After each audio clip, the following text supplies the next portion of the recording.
अत्र समुपस्थिताः परमादरणीयाः प्रातः स्मरणीयाः अस्माकं महाविद्यालयस्य अध्यक्षपादाः प्रोफेसर सीतानाथ दे महाभागा, अस्माकं महाविद्यालयस्य यशस्विनः परम विद्वांसः प्राचार्याः, अत्र समुपस्थिताः सर्वशास्त्र विशारदाः अस्माकं महाविद्यालयस्य उपप्राचार्याः, अत्र समुपस्थिताः अस्माकं महाविद्यालयस्य स्वस्वशास्त्रेषु कृतभूरि परिश्रमाः अध्यापका अध्यापिकाश्च विभिन्नेभ्यः संस्थानेभ्यः समागताः अतिथयः छात्रा छात्राश्च। परम हर्षस्यायं विषयः यद् अद्य केंद्रीय संस्कृत विश्वविद्यालयेन प्रायोजिता श्री सीताराम वैदिक आदर्श संस्कृत महाविद्यालयेन आयोजिता दिवसद्वय व्यापिनी राष्ट्रीय संगोष्ठी प्रवर्तते। अत्र समाप्तिकामो मंगलमाचरेत् इति श्रुत्य अनुरोधेन अहम् आदौ निर्विघ्न परिसमाप्तये अस्माकं महाविद्यालयस्य विदुषः डॉक्टर सुधाकर मिश्र महाभागान् प्रार्थये मंगलाचरणं विधातुम्।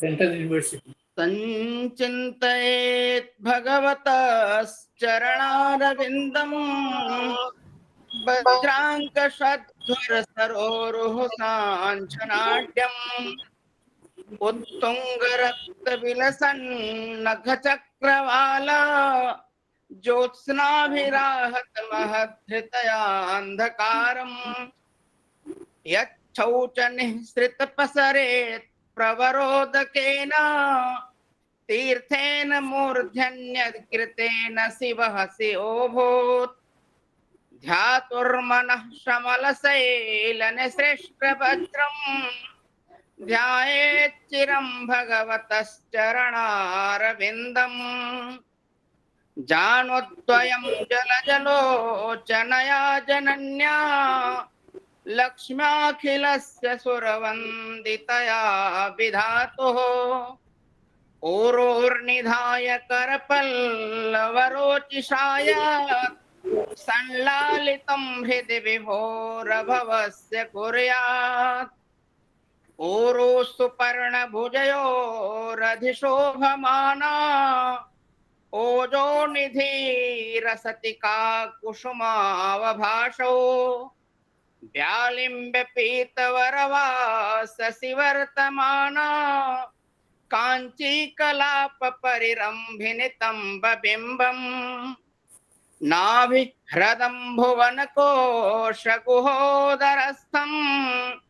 यत्रात्मयोनिधिषणाखिललोकपद्मम् व्यूढं हरिन्मणिवृषस्तनयोरमुष्य ध्यायेत्त्वयं विशदहारमयूखगौरम् ध्यायेत्त्वयं विशदहारमयूखगौरम्।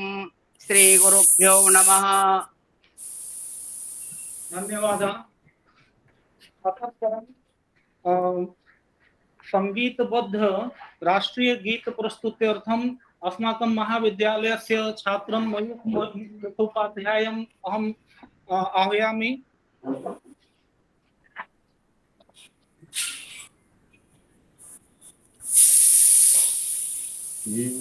वन्दे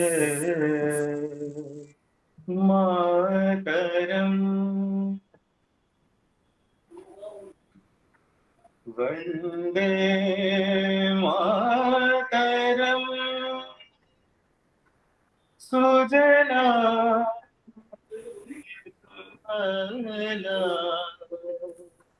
मलयज शीतलम् शस्य श्यामला मातरम् वन्दे मातरम् शुभ्रज्योत्स्ना पुलकितयामिनीं यामिनी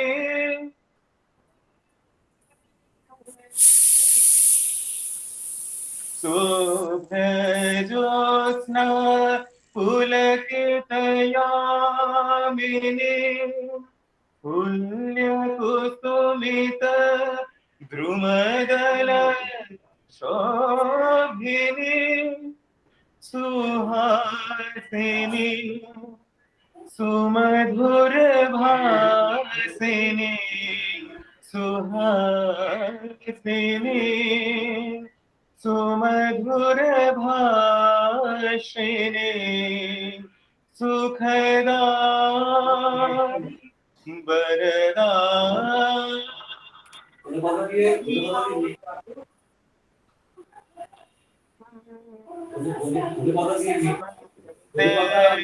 मातरम् त्रिंशकोटिकण्ठ कलकलनिनाद कराले द्विशतकोटि भुजैधृत खर करवाले अवलाकनुमा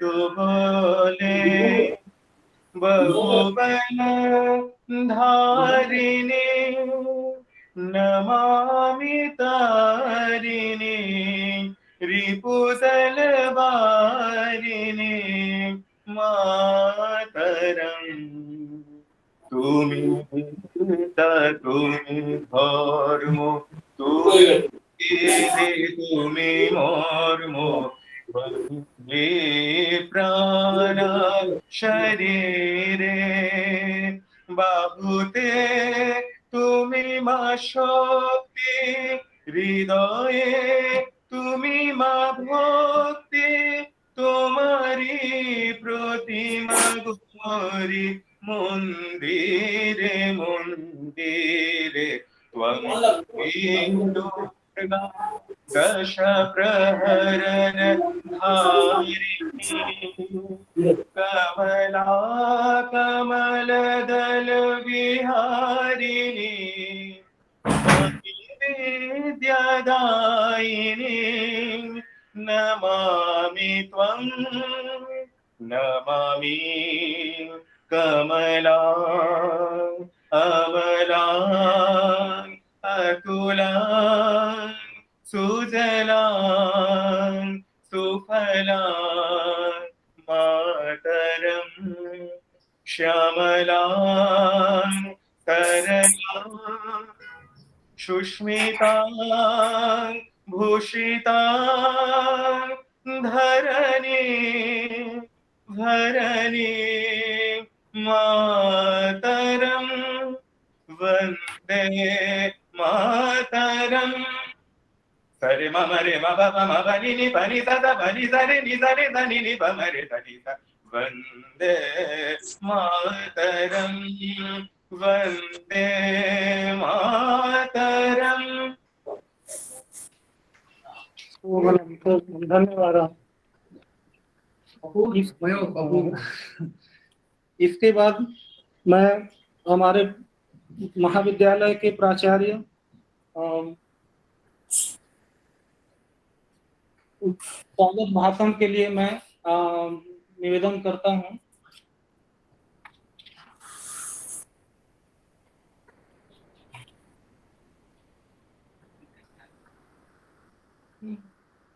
म्यूट है।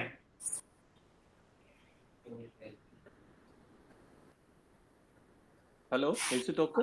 जी धन्यवाद द्विवेदी जी।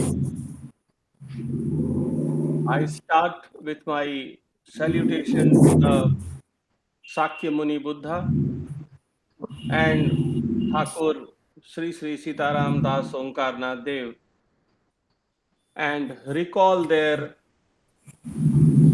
epic utterances.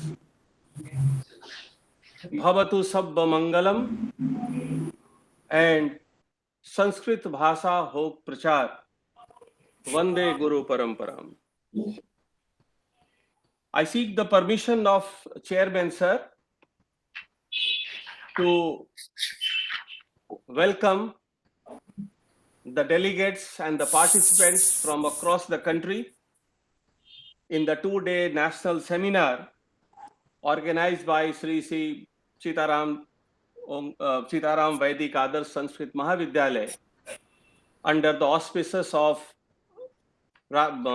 Central Sanskrit University, under the strong leadership of the Vice Chancellor Sri Srinivasa Varakreddy. The topic of the seminar, as you all know, is the writings of Sri Aurobindo in the light of nationalism, spiritual upliftment, education, and the role of Sanskrit as the vehicle. Friends, Sri Aurobindo had said that whatever is worth knowing cannot be taught. Now, this was one of the greatest remarks ever made by anybody on the lacuna of the education system, the entire teaching learning process, the university system was put before a big question for their rationale and validity. Now, we find that the new education policy 2020 also, it has come forward with a similar sort of question and problem before the academia.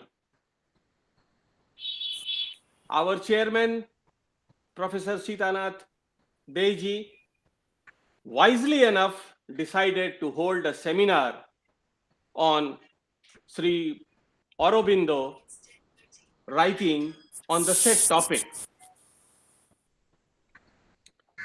Friends, we are so very delighted to announce that we have deserved the generosity of luminaries in the field who have worked on the methodologies propounded by Sri Aurobindo, who have worked upon the system, the indigenous system which Sri Aurobindo used to talk about, who have worked on whatever aspect of education was possible, how the method to impart the transference of knowledge from the teacher to the pupil. We are fortunate and notable to have them. Amongst them are Professor Sri Gopal Bhattacharya ji. He will be joining us very soon. We are also equally delighted to have Sri Narendra ji from Pondicherry. Both these scholars will be joining us from Pondicherry online. And after the lunch, we will be so very thankful to Sri Asim Ghoshal ji and Sri Janesh Ranjan Bhattacharya ji for joining us and for enlightening us on the various aspects of Sri Aurobindo's writings, like the historical aspects, the aspects of spiritual upliftment, the issues related with education and the entire system of education as such. Tomorrow, we will be having the Vice Chancellor of Maharaja Bir Bikram University, Tripura, Sri Professor Satyadev Poddarji. He is a very good speaker and one of the authorities on Sri Aurobindo. He will be delivering his special lecture, and we would be delighted to have Avdhesh Kumar Chaubeji. He is from Central Sanskrit University, New Delhi, and Chaubeji is an excellent academician with a rare wisdom of spiritual science. So there would be many other participants. There would be interactive sessions. I welcome each and everyone, all participants, all scholars to this 2-day seminar. I welcome you all, sirs, and Swagatam, Suswagatam. Thank you. अत्र समुपस्थिताः विद्वत्तल्लजाः प्रातः स्मरणीयाः अस्माकं महाविद्यालयस्य अध्यक्षपादाः professor Sitanath महाभागाः तेषां चरणयोः कमलचरणयोः प्रणामाञ्जलिं विनिवेद्य प्रार्थये यत् स्वकीय आशीर्वचोभिः अस्मान् कृतार्थयन्तु। Sir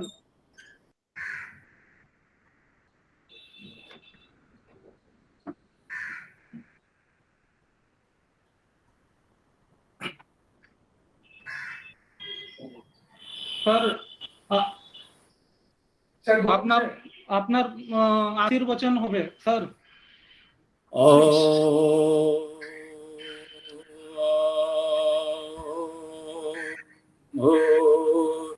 भुवस्व तत्सवितुर्वरेण्यं भर्गो देवस्य धीमहि धियो नः प्रचोदयात्।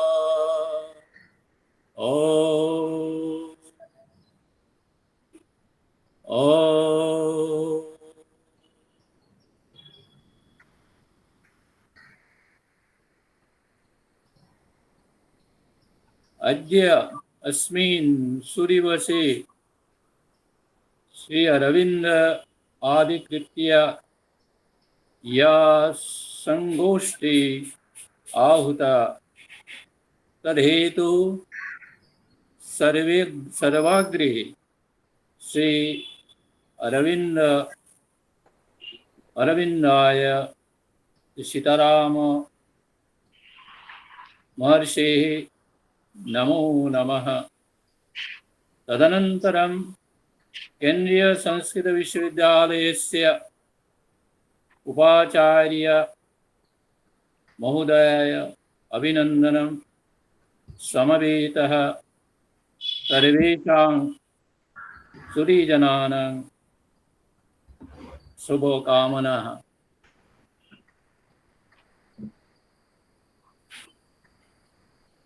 आज থেকে প্রায় 150 বছর আগে ভারত জননীর কোল আলোকিত করে এক উজ্জ্বল মহাপুরুষ জন্মগ্রহণ করেছিলেন। তিনি সর্বজন বিদিত শ্রী অরবিন্দ। শ্রী অরবিন্দের সমগ্র জীবন ঈশ্বরের উদ্দেশ্যে সমর্পিত। তিনি জন্মগ্রহণের পর থেকে যে সমগ্র জীবনটা সেটা ঈশ্বরের ইচ্ছায় পরিচালিত হয়েছে। শ্রী অরবিন্দ বলেছিলেন যে ভারতবর্ষ হচ্ছে ঈশ্বরের অভিপ্রেত মহাদেশ। সুপ্রাচীন ভারতীয় পরম্পরার অনুসারী ঋষিবৃন্দ যে স্বপ্ন দেখেছিলেন সেই স্বপ্নকে পুনরায় যাতে আবার ফিরিয়ে আনা যায়, শ্রী অরবিন্দ সেই জন্য ছিলেন একনিষ্ঠ তার আগ্রহ। তিনি বলেছিলেন যে এই ভারতবর্ষ হচ্ছে ঈশ্বরের বাঞ্ছিত দেশ। The divine land, এই হচ্ছে ভারতবর্ষ। দীর্ঘকাল বিদেশি আগ্রাসনে আমরা আমাদের সংস্কৃতিকে ভুলে গেছি, আমরা অতীতকে অবহেলা করেছি। যার জন্য আমাদের জীবনে আমাদের সমস্ত কিছুর মধ্যে একটা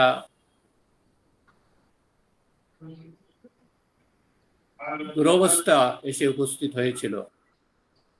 শ্রী অরবিন্দ বললেন যে ভারত আত্মার পুনরুজ্জীবন প্রয়োজন, এবং সেটা করার জন্য তিনি তার সমগ্র জীবন উৎসর্গ করেছিলেন। শ্রী অরবিন্দের যে জীবন, সেটা যেন আগেই বলেছি যে ঈশ্বরের ইচ্ছা অনুসারে চলেছে।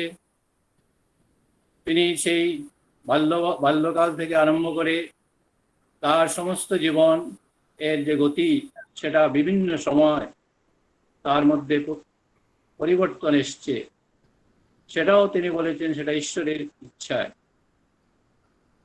যখন তিনি শিশু ছিলেন তখন তিনি যে প্রাথমিক বিদ্যালয়ে পড়েছিলেন, অধ্যয়ন করেছিলেন, তারপর আপনারা সবাই জানেন তিনি ক্যামব্রিজে পড়াশোনা করেছেন, এবং সেখানে তিনি আইসিএস পরীক্ষাতে অত্যন্ত সম্মানের সাথে উত্তীর্ণ হয়েছিলেন। কিন্তু ঈশ্বরের যে ইচ্ছা, সেই ইচ্ছা অনুসারে দেখা গেল তার পিতার যে আকাঙ্ক্ষা ছিল, তিনি দেশে ফিরে এসে আইসিএস অর্থাৎ সর্বোচ্চ তৎকালীন যে সেটাতে তিনি যোগদান করবেন। কিন্তু শ্রী অরবিন্দ ঈশ্বরের ইয়েতে দেখা গেল সেটা হলো না। তিনি পিতার আদেশ অনুসরণ করে আইসিএস এ উত্তীর্ণ হয়েছেন, কিন্তু যেদিন তার ভারতবর্ষে ফিরে আসার কথা, সেখানে তার যে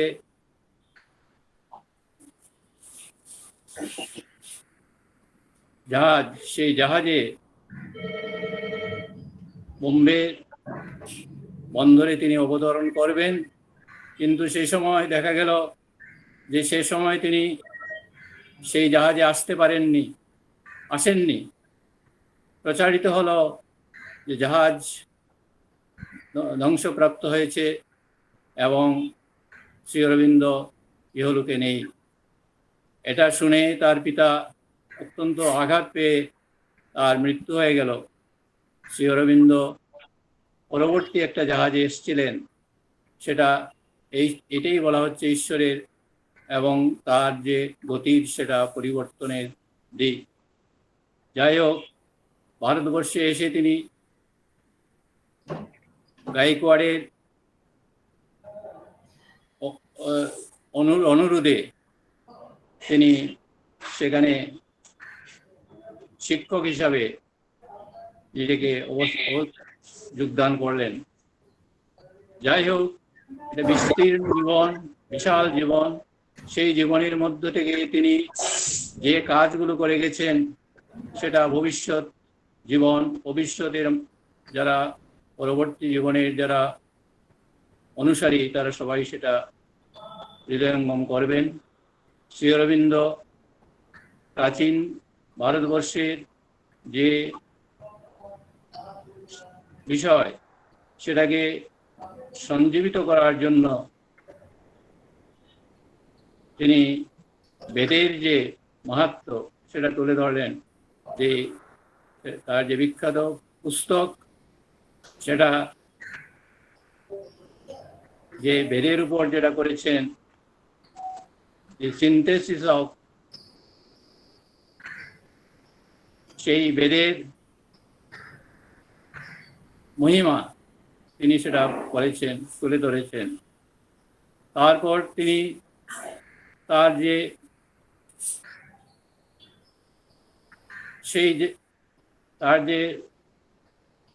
একের পরে গ্রন্থ রচনা করেছেন তিনি, সেগুলোর মধ্যে রয়েছে সাবিত্রী, একটা বৃহৎ গ্রন্থ। সেই গ্রন্থের মধ্যে প্রকাশিত হয়েছে সেই সেই মহাভারতীয় যুগের যে সত্যবান এবং সাবিত্রীর যে কাহিনী, সেটাকে তিনি অন্য একটা রূপ দিয়ে সেটা সমগ্র মানুষের জীবনের পরিবর্তনের একটা দিশা তিনি দিয়েছিলেন। এর সাথে সিনথেসিস অফ যুগ তার একটা বিখ্যাত গ্রন্থ, এবং বেদের যে বিস্তার সেটা তিনি তুলে ধরেছেন। তিনি ভারতবর্ষের ভারত মাতার পুনরুজ্জীবনের জন্য আজীবন কাজ করে গেছেন। স্বাধীনতা সংগ্রামে তার যে অবদান সেটা অবিস্মরণীয়। তিনি যখন স্বাধীনতার বিপ্লবে যোগদান করলেন, তখন ব্রিটিশ সরকার তাকে কারারুদ্ধ করার জন্য নানা প্রক্রিয়া গ্রহণ করলেন, কিন্তু দেখা গেল ঈশ্বরের ইচ্ছায় তিনি সেই সবগুলোকে অতিক্রম করেছেন। সেখানে দেখা গেল যে প্রথমে তাকে যখন কারাবন্দী করা হয়েছিল, সেটা কিন্তু বেশি দিন থাকতে পারেনি, তিনি মুক্ত হলেন। কিন্তু পরবর্তী সময় এরপরে যে তাকে আবার কারারুদ্ধ করা হলো, বিনা বিচারে তাকে 1 বছরের জন্য আলিপুর সেন্ট্রাল জেলে আবদ্ধ করে রাখা হলো, এবং সেখানে তার যে বিচার হয়েছিল সেটা একটা অভূতপূর্ব। সেই দেখা গেল তাকে সেখান থেকে মুক্ত করার জন্য সেই সময়কার একজন ব্যারিস্টার শ্রী চিত্তরঞ্জন দাস মহাশয়, তিনি ইংল্যান্ড থেকে ব্যারিস্টার হয়ে ফিরে এসছেন, কিন্তু তিনি তখন তার উকিল হিসাবে তার প্রতিপত্তি তখনও হয়নি। কিন্তু সেই অবস্থাতেও ঈশ্বরের কৃপায় দেখা গেল সেই চিত্তরঞ্জন দাস যে সওয়াল করেছিলেন সেটা একটা অবিস্মরণীয়। তিনি বললেন যে এই শ্রী অরবিন্দ তিনি তাকে যে এখানে কারারুদ্ধ করা হয়েছে সেটা মোটেও অভিপ্রেত নয়। তিনি ঈশ্বরের ইচ্ছায় এই মামলার শেষে তিনি যখন মুক্ত হবেন, তখন জীবনের মধ্যে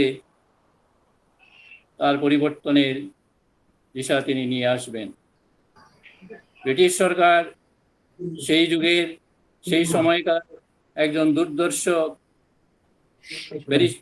দুর্দর্শ উকিল নর্টনকে এনেছিলেন, নিয়োজিত করেছিলেন, যাতে যেন তেন প্রকারেণ শ্রী অরবিন্দকে কারারুদ্ধ করা যায়, তাকে শাস্তি দেওয়া যায়, যাবজ্জীবন কারাদণ্ড দেওয়া যায়। কিন্তু দেখা গেল যে সেখানে যিনি ব্যারিস্টার হয়ে এসেছিলেন, ব্যারিস্টার হয়ে যিনি এই আদালতের প্রধান বিচারপতি হিসেবে যিনি উপস্থিত হয়েছিলেন, বিশ্ববিদ্যাতার ইচ্ছায় সেটা দেখা গেল তিনি হচ্ছেন বীজ ক্রিপ্ট,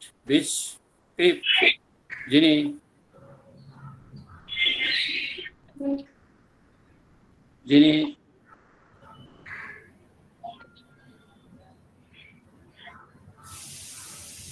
শ্রী অরবিন্দের একসাথে পড়াশোনা করেছেন কেমব্রিজে তিনি শ্রী অরবিন্দের সাথে একসাথে পড়াশোনা করেছেন, এবং সেই প্রিসক্রিপ্ট তখন শেষ আইনজীবী হিসাবে ইয়েকে বললেন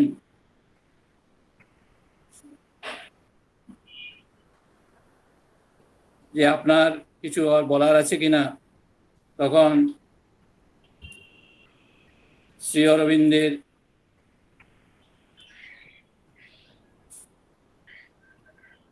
চিত্তরঞ্জন দাস বললেন, তার উত্তরে বললেন যে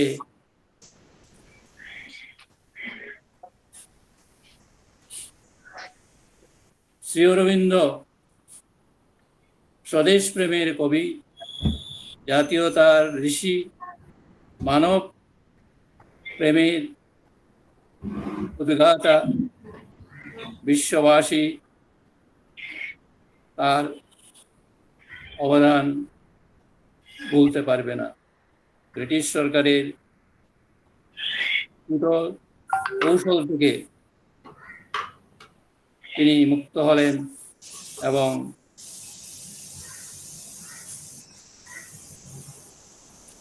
এরপরে তার সমস্ত জীবন ভগবানের ইচ্ছায় পরিচালিত হচ্ছিল। উত্তরপাড়া অভিবাসনে তিনি বললেন যে এই যে জীবন, এই জীবন মধ্যে আমি ঈশ্বরের অস্তিত্ব অনুভব করেছি। কারাবরণের মধ্যেও আমি বাসুদেবকে দর্শন করেছি। ঈশ্বরের অমোঘ কৃপায় আমি আমার জীবনকে আরও পরিচালিত করব। এরপরে তিনি পণ্ডিচেরিতে চলে এলেন। সেখানে এসে তিনি এক মহাযোগীর ভূমিকায় অবতীর্ণ হলেন এবং তার যে রচনা, তার যে চিন্তাধারা, সেটা আবহমান কাল থেকে মানুষ স্মরণ করে রাখবে, জানবে। ইন্টিগ্রাল অফ যুগ সমন্বয়, এই সমস্ত কিছু তারই মাধ্যমে উদ্ভাসিত হবে। আমরা অত্যন্ত সৌভাগ্যবান যে আজকের এই সময়ে যখন চতুর্দিকে মানুষের মধ্যে একটা হতাশা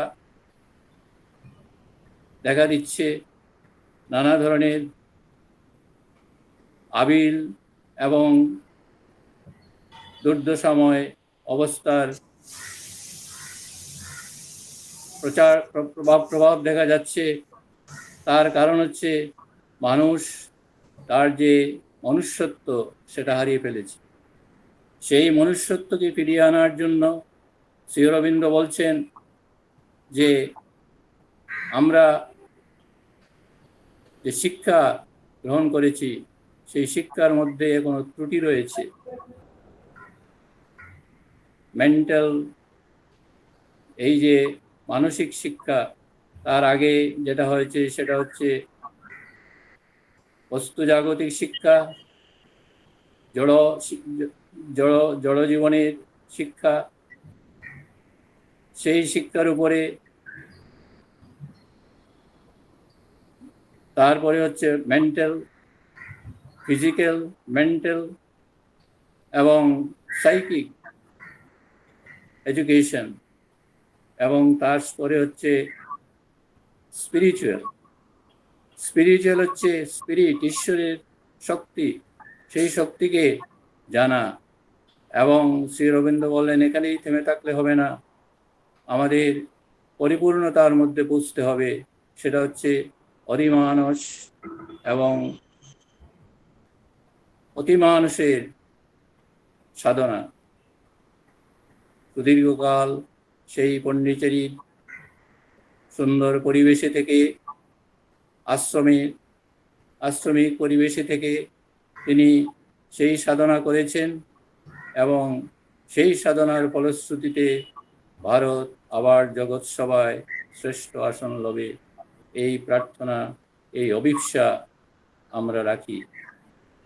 আজকের এই যে সংগোষ্ঠী বা সেমিনার, এটার যে আয়োজন করা হয়েছে এবং এখানকার শ্রী সীতারাম, ওঙ্কারনাথ, বৈদিক आदर्श विद्यालयेर माध्यमे एवं भारत सरकारेर केंद्रीय भारत सरकारेर सेंट्रल संस्कृत यूनिवर्सिटी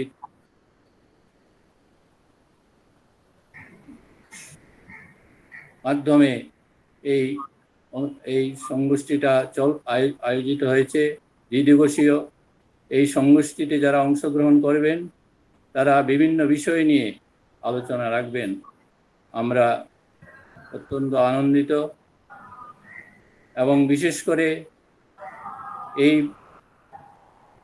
মহাবিদ্যালয়ের যে সমস্ত অধ্যাপকরা রয়েছেন, যারা বিভিন্ন ক্ষেত্রে যুক্ত রয়েছেন এই বিদ্যালয়ে, তাদের সবার সহযোগে এই অনুষ্ঠানটি সুন্দরভাবে প্রচারিত হবে এই আশা প্রত্যাশা রেখে আমার বক্তব্য এখানেই শেষ করছি। নমস্কার। धन्यवाद। इतः परम् अस्माकं मध्ये समुपस्थिताः विशिष्ट प्राध्यापकाः राष्ट्रपति पुरस्कारेण बादरायण पुरस्कारेण पुरस्कृताः डॉक्टर शशिभूषण मिश्र महाभागाः कुंचिका भाषणाय प्रार्थयते।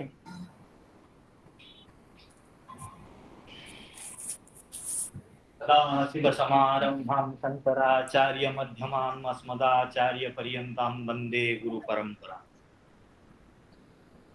मान्याः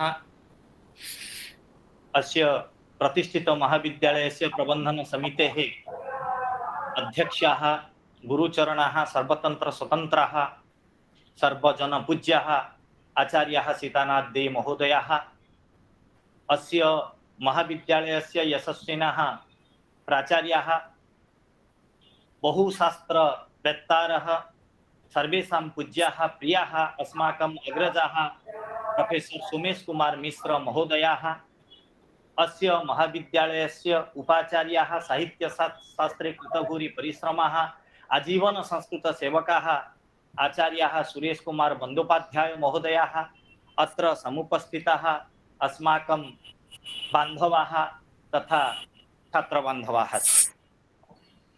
अस्य चर्चा सत्रस्य विषयः अस्ति राष्ट्रवादस्य आलोके श्री अरविन्दस्य लिखनम्, आध्यात्मिकोत्थानं, शिक्षा तथा मार्गरूपेण संस्कृतस्य भूमिका इति शीर्षकं नीत्वा अस्य चर्चा सत्रस्य आयोजनम् अस्माकं महाविद्यालयेन क्रियते।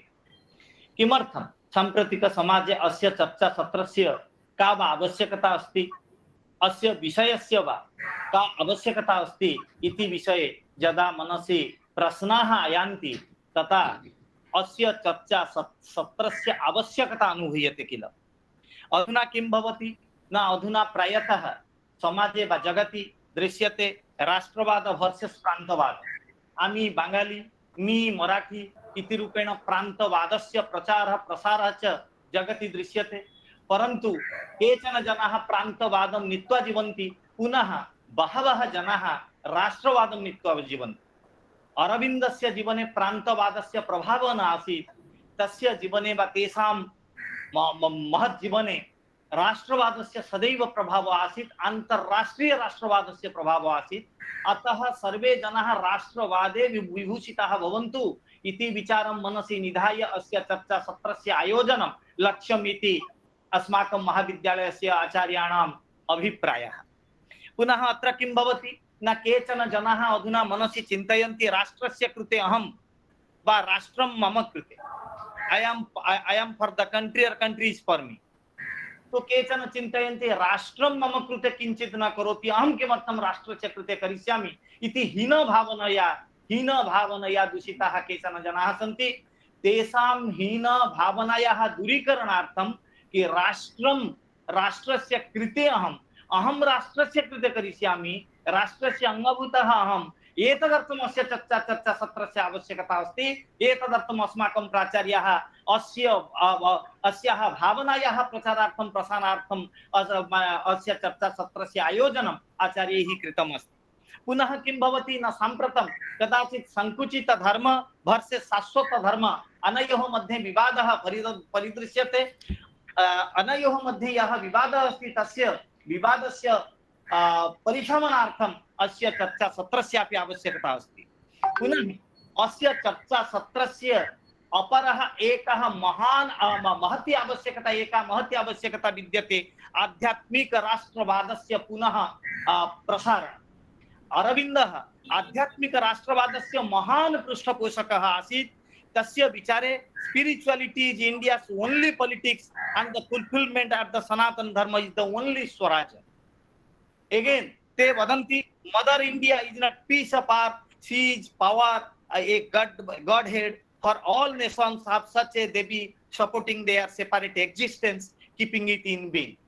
Aravindasya ayam yah vichara अनेन विचारेण प्रभावितो भूत्वा अस्माकं प्राक्तनः प्रधानमन्त्रिणः कदाचित् उद्घोषितवन्तः भारत जमीन का टुकड़ा नहीं, जीता जागता राष्ट्र पुरुष है, हिमालय मस्तक है, कश्मीर किरीट है, पंजाब और बंगाल विशाल कंधे है, पूर्वी और पश्चिम घाट दो विशाल जंघाएं हैं, कन्याकुमारी इसके चरण है, सागर इसके पग पखारता है, यह चंदन की भूमि है, अभिनंदन की भूमि है, यह तर्पण की भूमि है, यह अर्पण की भूमि है, इसका कंकर कंकर शंकर है, इसका बिंदु बिंदु गंगा जल है, हम जिएंगे तो इसके लिए, मरेंगे तो इसके लिए।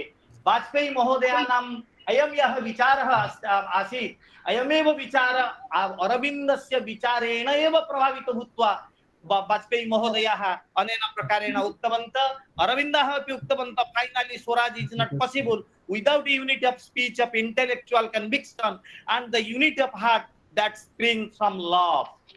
पुनः संस्कृतस्य संस्कृतज्ञानां राष्ट्र निर्माणे कीदृशं योगदानम् आसीत् इत्यस्य बोधार्थम् अपि अस्य चर्चा सत्रस्य आवश्यकता विद्यते। आधुनिक भारतस्य प्रौढ दार्शनिकानां विचार सरण्याः उपस्थापनार्थम् अपि अस्य चर्चा सत्रस्य आवश्यकता विद्यते। विभिन्न माध्यमेन तेषामेव आलोचनं भविष्यति। स्वाधीनतार्थं भारतीय राष्ट्रीय संघर्षस्य पुनः स्मरणाय अस्य चर्चा सत्रस्य अपि आवश्यकता विद्यते। संक्षेपेण अत्र जे खलु आगामि वक्तारः ते खलु निम्नोक्त बिन्दुं नीत्वा यदि वदिष्यन्ति तर्हि वरं तत्र किं भविष्यति न अस्मिन् चर्चा सत्रे राष्ट्रनायकस्य जोगपुरुषस्य प्रज्ञापुरुषस्य चिन्तानायकस्य महतः संस्कृतज्ञस्य संस्कृति संपन्नस्य श्रेष्ठ ऋषेः श्री अरविन्दस्य जीवन यौवन ज्ञान ध्यान चिंता चेतना प्रज्ञा विचार दर्शन अनुभव कृतित्व व्यक्तित्व सिद्धि उपलब्धि शिक्षा दीक्षा विचार प्रसार साधना आराधना राजनीति राष्ट्रनीति आदि विषयाणां चर्चा अस्मिन् चर्चा सत्रे भविष्यति। अतः सर्वेषां कृते चर्चा सत्रमिदम् आनन्ददायकं भवति इति मनसि निधाय सर्वेषां कृते यथायोग्य प्रणामं विनिवेद्य अहं विरमामि। जयतु संस्कृतं जयतु भारतं वन्दे संस्कृत जननी प्रणमामि। हेलो जी आवाज आ रही है सर? हेलो हेलो हाँ सर हम लोग आपको सुन पा रहे हैं sir. Hello hello sir you are audible now sir. Hello professor Mishra, shall I start? Yes sir. Okay. Now first of all, I wish to express my deep gratitude to Sitaram Vaidic Sanskrit College of Kolkata and the Central University, Sanskrit University of Delhi, and Principal Mishra, all that for giving me a chance to participate in this seminar. And I have been told by my friend Dr. Sitanath, whom I know for last 50 years, to speak about what is the education system, integral education of Sri Aurobindo, because there will be a lot of people, they will be talking everything about Sri Aurobindo. So you speak, Kopalda, what is integral education? Well, this is all right. Well, I have going 10 minutes, 15 minutes time. I want to say, because you see, first of all, we all must know who Sri Aurobindo is.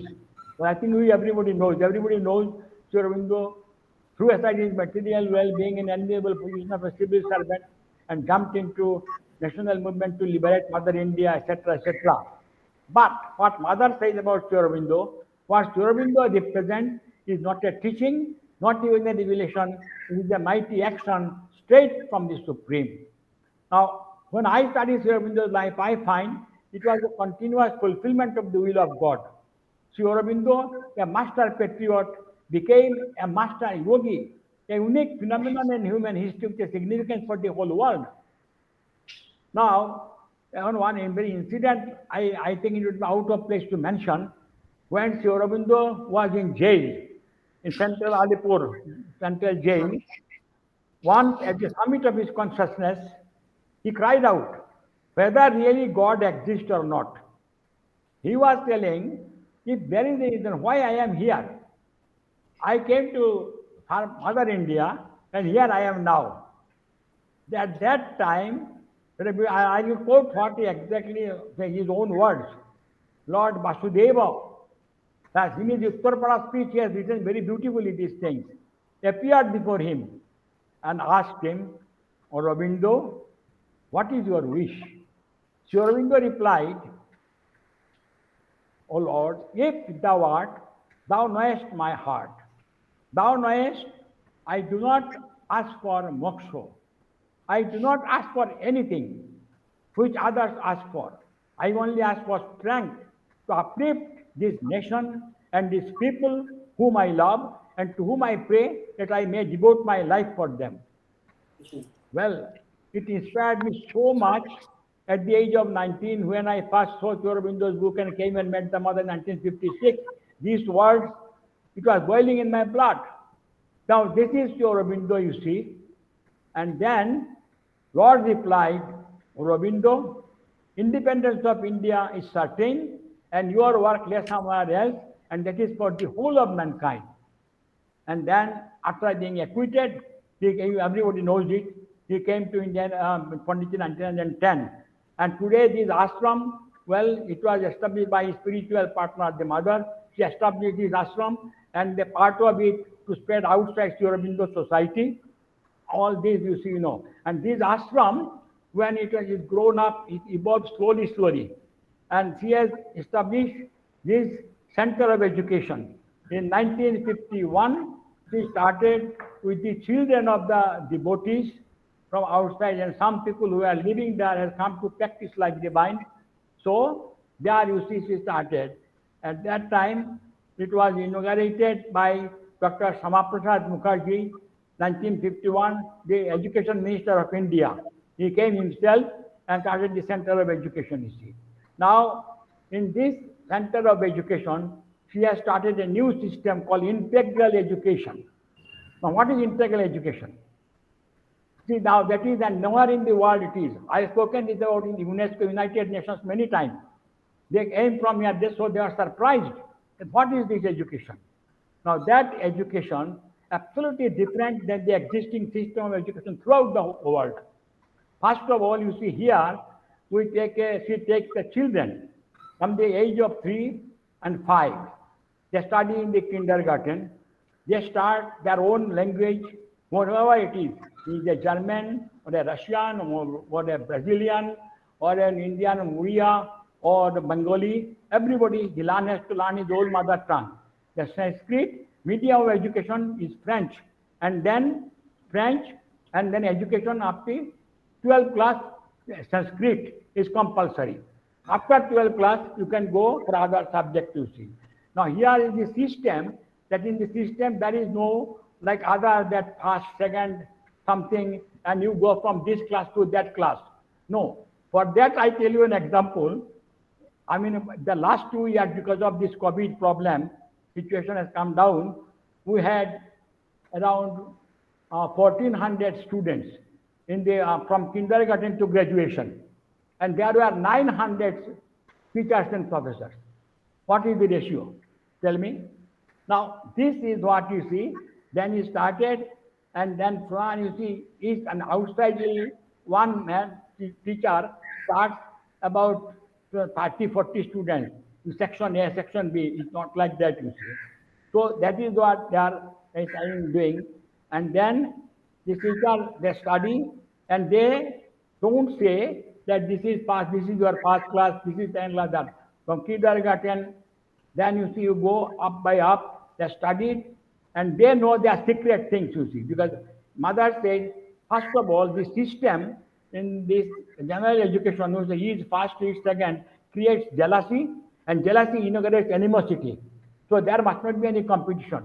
Even children, you don't know what is the end of the year, say, okay, now this is 6th standard, now you can go to the 7th standard, you see. Now this, how the students, the children, and the school starts at 7 o'clock, and then it ends up in the night at 7 o'clock, you see. Now what they are doing, here, University Grant Commission of India approved it, that when they finish the graduation level in Sri Aurobindo International Center of Education, they can study for master's degree on other colleges and universities wherever they like, you see. So the children, they go out after education, I know, you see, they go out and then they studied other also, and they can carry on their life. Some people have gone with this education itself. You see, like a lot of IPS officers were there who had worked in, studied in Sri Aurobindo Ashram, just you see. Now, what is this integral system? Now, system is excellent. It points, you see, with 5 points. First of all, that in education, generally what we do, the subject we study. Now, she had followed the ancient Indian style. In ancient Indian style, the education system, the school was the ashrams of the rishis and munis. They are the son of a king and son of an ordinary person who live together. They will not only study their subject, but the main objective was brahmacharya. They should know about the reality and the existence and the purpose of his life. Mother followed the same systems of ancient India of the Munis and Rishis and implemented in here very nicely. And that you see the 5 points. First of all, education, you see, you get the physical. First, the physical is the place you see where physical, vital, mental, psychological, and spiritual. Now, why all these you see? Now, here Mother has put the example that it works beautifully, that a child should know his own one. Because physical, you must have the body, how to maintain the body is the seat of all these things you see. And then the physical exercise, you must do how to do. At the same time, you see that vital, that your emotions, everything there, it comes from the vitals. So that you should, how to control these vitals, you see, because then even in our systems, you see, emotions, anger, that thought, all the lower vitals come to. So that's what they teach. And then you see the psychological, because psychological is the place where is the soul. But I should know what is the soul, you see. And then the spiritual. In the existing system, it is not where, because in our system, there are a lot of things have come, secularism, this thing, that thing. But here, it's so beautiful that a child starts from kindergarten and finishes with graduation, whether he is an engineer or commerce or anything, he completes, and then he can go anything, master degree or anything, he can go outside also, you see. I mean, I have seen my daughter started with English, French, Spanish, German, finished here. Then she got a scholarship from the University of Grant Commission and got the doctorate from Sorbonne University in Paris, you see. And she worked in London University and everywhere. Student of this, you see. Even in Delhi University, even sometimes in Calcutta University, they teach, you see. Now, these are the things, you see. And first of all, Mother tells that the child should know who is what is the purpose of his life. Now, generally, life, what is our education? From the very beginning, when I was a kid, I know I was very interested in studying, sports and everything. There was a poem in Bengali.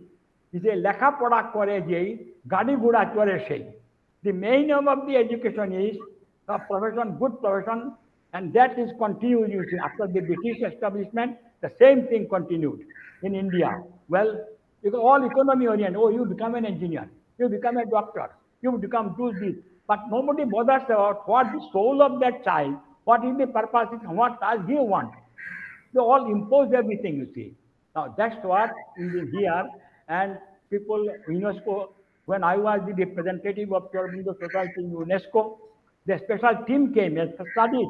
When they go back and studied to the United Nations, to the headquarters in Paris, because I was in the executive committee of non-governmental organization UNESCO, like getting 79% vote. And then that was discussed. This is a unique system, but Mr. Bhattacharya, we cannot put in outside world. Because outside world, first of all, the degree, what is your degree? What have you done?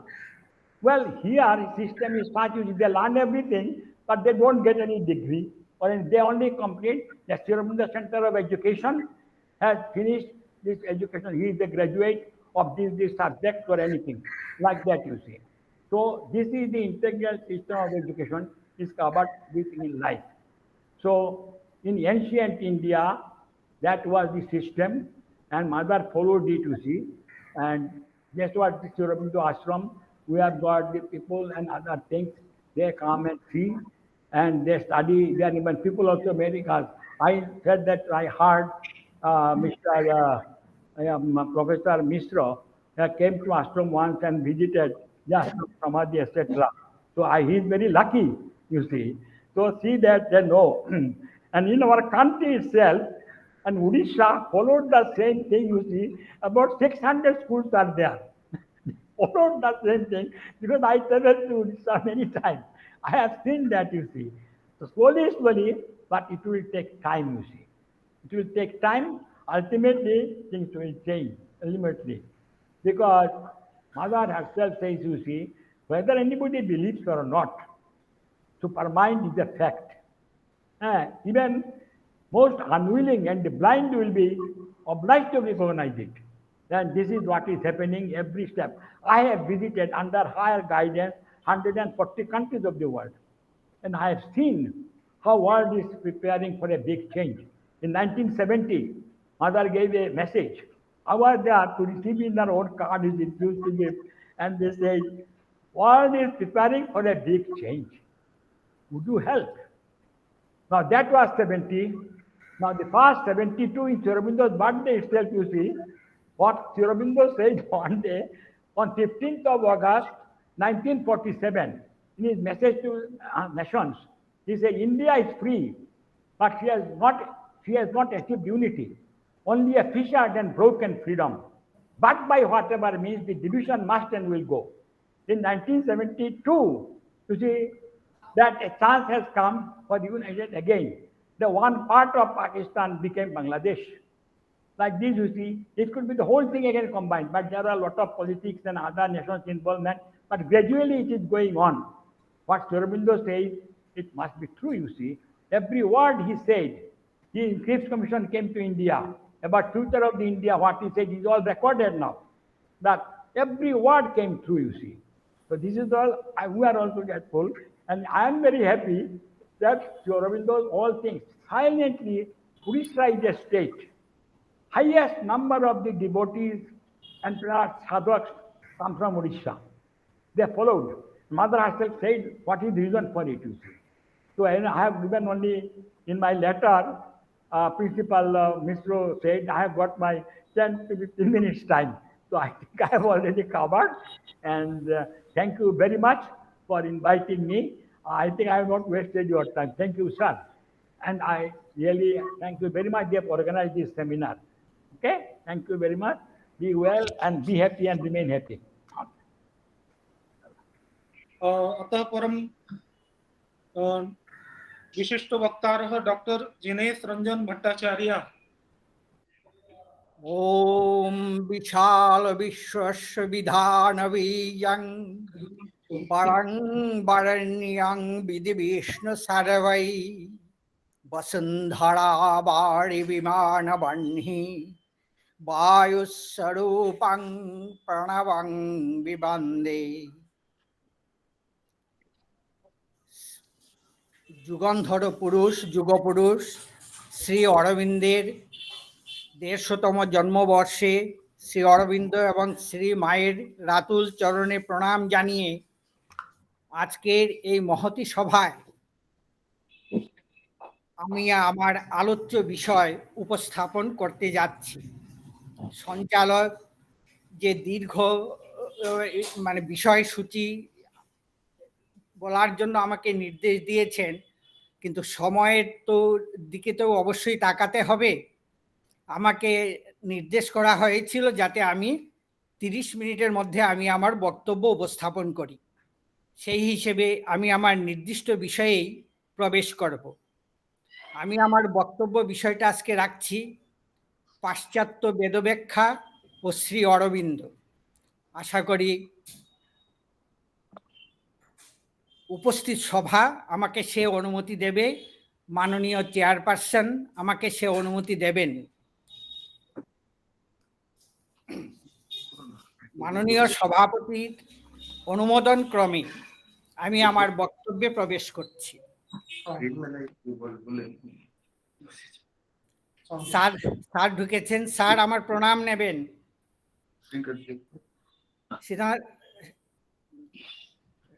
Sir আমার প্রণাম নেবেন। আপনাকে প্রণাম জানিয়ে আমি আমার বক্তব্য বিষয় উপস্থাপন করছি।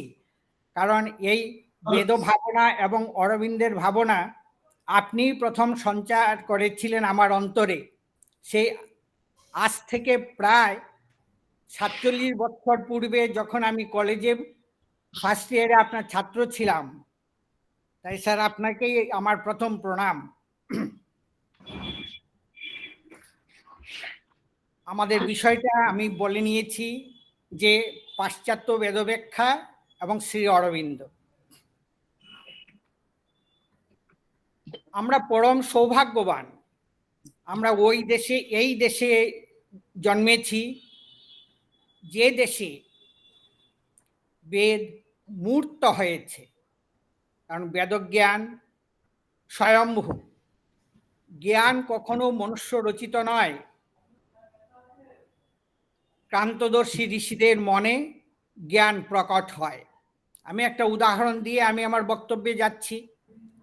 স্যার আইজাক নিউটন মধ্যাকর্ষণ শক্তির কে তিনি লোকসমক্ষে নিয়ে এসেছিলেন।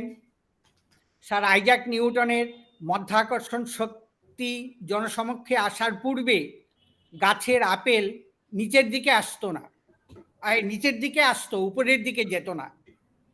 মধ্যাকর্ষণ শক্তি তখনও ছিল, কিন্তু শ্রী আইজাকের ভাগবতী বুদ্ধিতে সেই জ্ঞান প্রকট হয়েছে। তাই তিনি সেই মধ্যাকর্ষণ শক্তি জ্ঞানের ঋষি। আমাদের শাস্ত্র তো সে কথাই বলে, যোগান্তে সমনুপ্রাপ্তে সেতিহাসান মহর্ষয় লেভিরে তপসা পূর্বম অনুজ্ঞাতা স্বয়ম্ভুবা। এই স্বয়ম্ভু জ্ঞান ক্রান্তদর্শী ঋষি অন্তরে পরিস্ফুট হয়। এই জ্ঞানের অধিকারী আপামর জনসাধারণ হতে পারেন না। ক্রান্তদর্শী সাধারণ মনুষ্য বুদ্ধির অগোচর আধ্যাত্মিক ও লোকোত্তর জ্ঞানের অধিকারী বরিষ্ঠ ঋষিকুলের অন্তরেই জ্ঞান প্রকটিত হয়, পরে তা মনুষ্যলোকে প্রসারিত হয়। বেদমন্ত্র তেমনি ক্রান্তদর্শী ঋষিদের অন্তঃকরণে অতি মানস চেতনার উচ্চতর ও গুপ্ততর স্তর থেকে স্ফূর্ত ও গুপ্ত জ্ঞান গর্ভিত। যিনি স্বয়ং স্রষ্টা ও রহস্যবেত্তা, তাদের নিকটে এই বেদমন্ত্রের গূঢ়ার্থ প্রকাশিত হয়। ঋগ্বেদের 4th মণ্ডলের 3য় সূক্তের ষোড়শ মন্ত্রে ঋষি বামদেব নিজেকে বর্ণনা করে বলছেন, এতা বিশ্বা বিদুষে তুভ্যং বেধ নীতান্যগ্নে নিন্যা বচাংসি নিবচনা কবয়ে কাব্যান্যীয় সংশয়ং মতিভীর বিপ্রোক্তাই। অন্তঃপ্রকাশযুক্ত বিপ্র হয়ে আমি স্বগত বিচার ভাবনা ও অন্তঃস্ফূর্ত শব্দসমূহে মার্গদর্শক বুদ্ধ বচনগুলি ব্যঞ্জিত করছি। ঋগ্বেদের 1ম মণ্ডলের 164 সূক্তে বেদবচনের অলৌকিকত্ব ও অপৌরুষেয়ত্ব প্রকটিত হয়েছে। ঋষি দীর্ঘতমা এই সূক্তে বলছেন, তস্যা সমুদ্রাবধিক্ষরন্তি তেন জীবন্তি প্রদিশশ্চতস্র ততক্ষরত্যক্ষরং তদ বিশ্বমুপজীবতি। বৃষ্টিধারা যেমন স্বয়ং পৃথিবীতে বর্ষিত হয়, বেদজ্ঞানও তেমনি ক্রান্তদর্শী ঋষি হৃদয়ে স্বয়ং প্রকটিত হয়। শ্রী অরবিন্দ ও দয়ানন্দ সরস্বতী উভয়ই ঋষিধারার অনুসরণে ক্রান্তদর্শী ঋষি হৃদয়ে বৃষ্টিধারার মতো বেদমন্ত্রের স্বাভাবিক ক্ষরণের কথা বলেছেন। উক্ত বেদমন্ত্রের কিন্তু পাশ্চাত্যানুসারী অর্থটা তারা করেছেন বিশ্ব সৃষ্টি বিষয়ে বেদের বচন বলে তারা তাকে উল্লেখ করেছেন। তত্ত্বদর্শী ঋষিগণ গূঢ়ার্থবাহী বেদমন্ত্রের ব্যাখ্যা বিশ্লেষণের অধিকারী শিষ্য পরম্পরায় গুপ্ত রাখতেন। বেদমন্ত্রাববোধের সেই চাবিকাঠি, আধুনিক পরিভাষায় যাকে আমরা বলতে পারি পাসওয়ার্ড, তা আজ অবলুপ্ত। আর্য ধারায় ভাবিত শব্দশাস্ত্র নিষ্ণাত তপস্সাধনযুক্ত বেদবিদ পণ্ডিতদের ব্যাখ্যা বিশ্লেষণের দিকেই আমাদেরকে তাকিয়ে থাকতে হবে বেদমন্ত্রের যথাযথ অর্থাববোধের জন্য। আচার্য দয়ানন্দ সরস্বতী প্রতিষ্ঠিত আর্য সমাজ, শ্রী অরবিন্দের প্রতিষ্ঠিত পণ্ডিতের আশ্রম, মহারিষি সন্দীপনী আশ্রমের মতো বেদপন্থীদের ভাষ্য এ বিষয়ে আমাদের নিকট আশার রজত রেখা। বেদে আমরা ত্রিবিধ মন্ত্র সমষ্টি লক্ষ্য করি। প্রথম শ্রেণীর মন্ত্রগুলো বৈদিক ঋষি কবিদের প্রকৃতি বর্ণনা বা প্রার্থনা জাত, যেমন ঋগ্বেদের প্রথম মণ্ডলের অগ্নিসূক্তে সন পিতেব সুনাবে অগ্নে সুপায়ন ভব সচস্বান স্বস্তায়ে। দ্বিতীয় শ্রেণীর যে মন্ত্রগুলো, সেগুলো অত্যন্ত তাৎপর্যবাহী এবং রূপক গর্ভিত।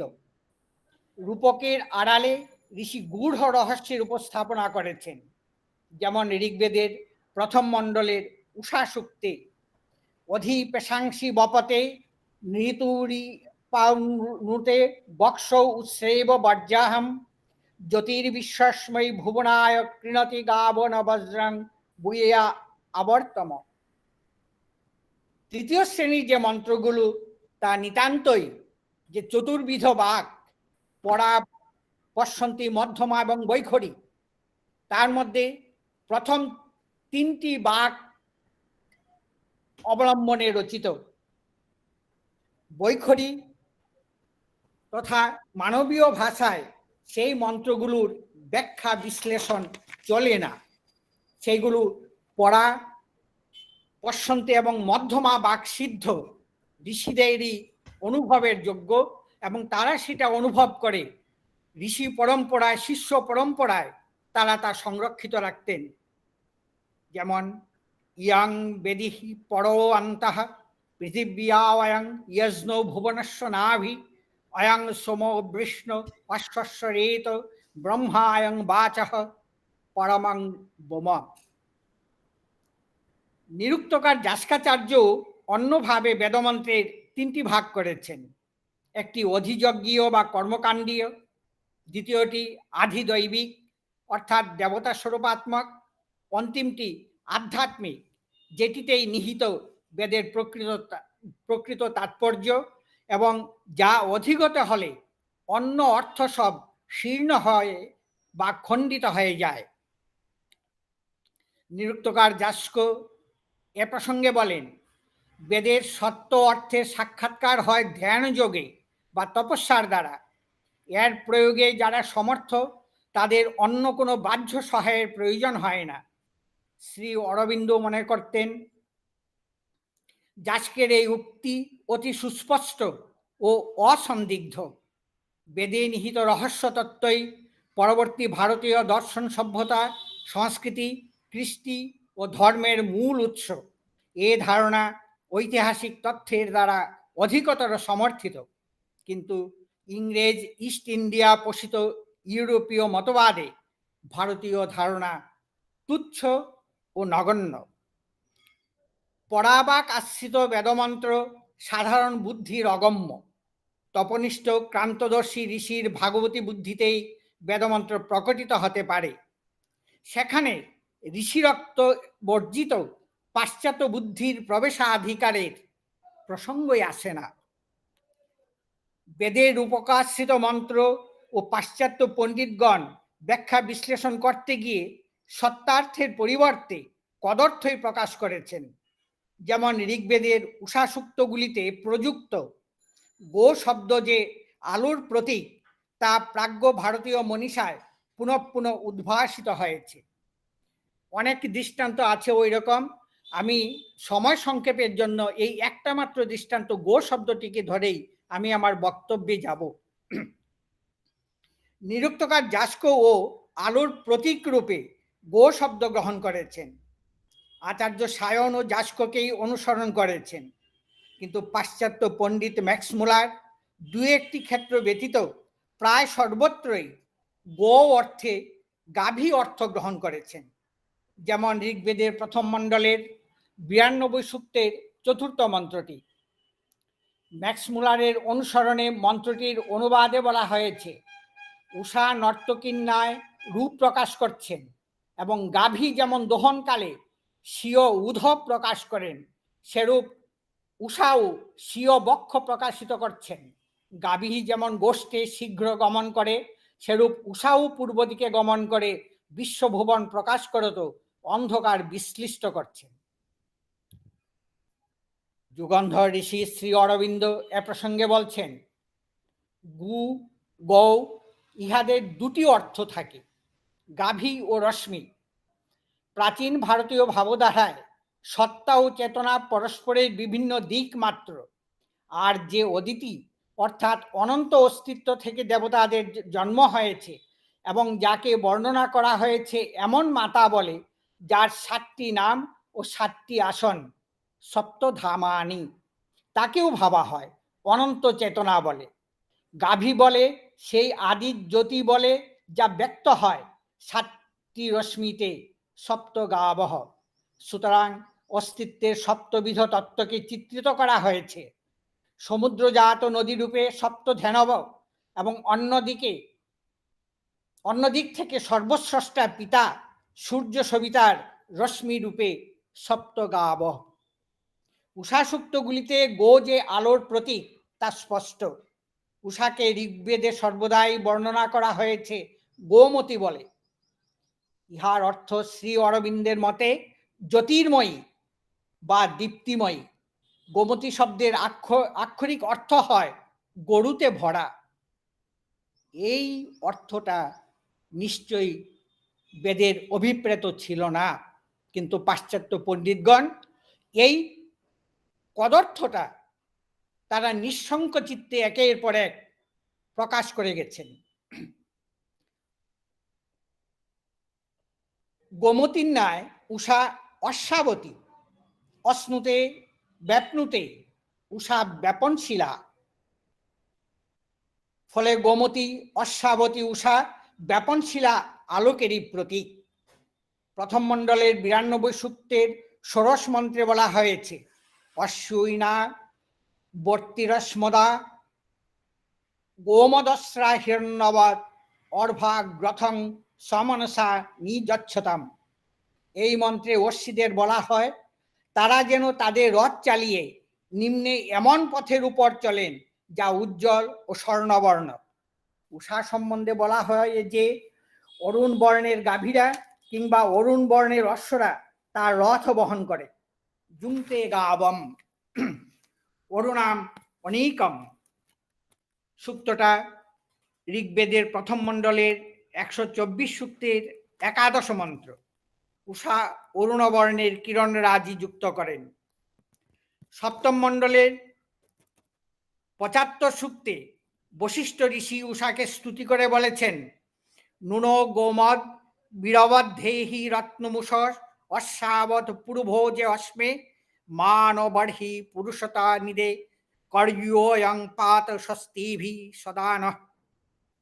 মুলার সাহেব এই মন্ত্রে গোমদ বীরবৎ দেহি অংশের অনুবাদে বলেছেন, আমাদের গো বিশিষ্ট বীরবিশিষ্ট অশ্ববিশিষ্ট ধন দান করো। শ্রী অরবিন্দ এই মন্ত্রাংশের অর্থে বলেছেন, আনন্দের এমন এক অবস্থা যা আলোকে প্রাণিক শক্তিতে পরিপূর্ণ। ম্যাক্সমূলার সাহেবের নিকট আমরা কৃতজ্ঞ। অশেষ পরিশ্রম করে তৎকালীন পণ্ডিতদের নিকট রক্ষিত বেদের পাণ্ডুলিপি সংগ্রহ করে the sacred book of the Hindus নামে 50 খণ্ডে বেদের সুসংবদ্ধ পরিণত রূপ তিনি প্রকাশ করেছেন।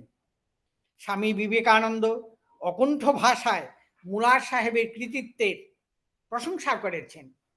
তিনি মুলার সাহেবকে সায়নাচার্যের অবতার রূপে বর্ণনা করেছেন। ক্রান্তদর্শী ভারতীয় ঋষিকবি রবীন্দ্রনাথ মুলার সাহেবকে সংস্কৃতে মানপত্র দিয়ে সর্বর্ণ দেশীয় বলে তাকে অভিনন্দিত করেছেন। কিন্তু পরিতাপের বিষয়, মুলার সহ পাশ্চাত্য পণ্ডিতগণ বেদের রূপকাশ্রিত মন্ত্রগুলির ব্যাখ্যা বিশ্লেষণ যথাযথ বৈদিকী ভাবনার পরিবর্তে অধিকাংশ স্থলেই আক্ষরিক অর্থ গ্রহণ করে কখনো বা সকপুল কল্পিত ব্যাখ্যা দিয়েছেন। এক্ষেত্রে বলে রাখি, তাদের একটা বাধ্যবাধকতা ছিল, কারণ তারা ইস্ট ইন্ডিয়া কোম্পানির পোষিত পণ্ডিত। ইংরেজ সরকারের বদান্যতা, মহারানী ভিক্টোরিয়ার নিকট থেকে ভাতা, সর্বোপরি খ্রিস্ট ধর্ম প্রচারের এবং প্রসারের পথ সুগম করার তাদের একটা নৈতিক বাধ্যবাধকতা ছিল। মুলার সাহেব সেটা খুব ভালো করে জানতেন, কারণ তিনি বেদ আদ্যপান্ত পাঠ করেছেন। কিন্তু বেদ আদ্যপান্ত পাঠ করেও মুলার সাহেব যেখানে আর্যরা ককেশাস পর্বতমালা থেকে ভারতবর্ষে এসেছেন ওই রকম কোনো প্রমাণ দিতে পারেননি, প্রমাণ তিনি পাননি, তবু তিনি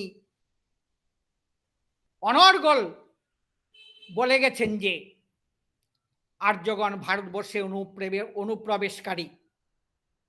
ঐতিহাসিক ধর্মপাল মুলার সাহেবদের এই প্রচেষ্টাকে তীব্র কটাক্ষ করেছেন। ধর্মপাল বলেছেন তাদের একটা ভেস্টেড ইন্টারেস্ট ছিল, আর ভেস্টেড এই ইন্টারেস্টটা কি? ইংরেজরা 250 বৎসর ভারতবর্ষ শাসন করেছে, শোষণ করেছে।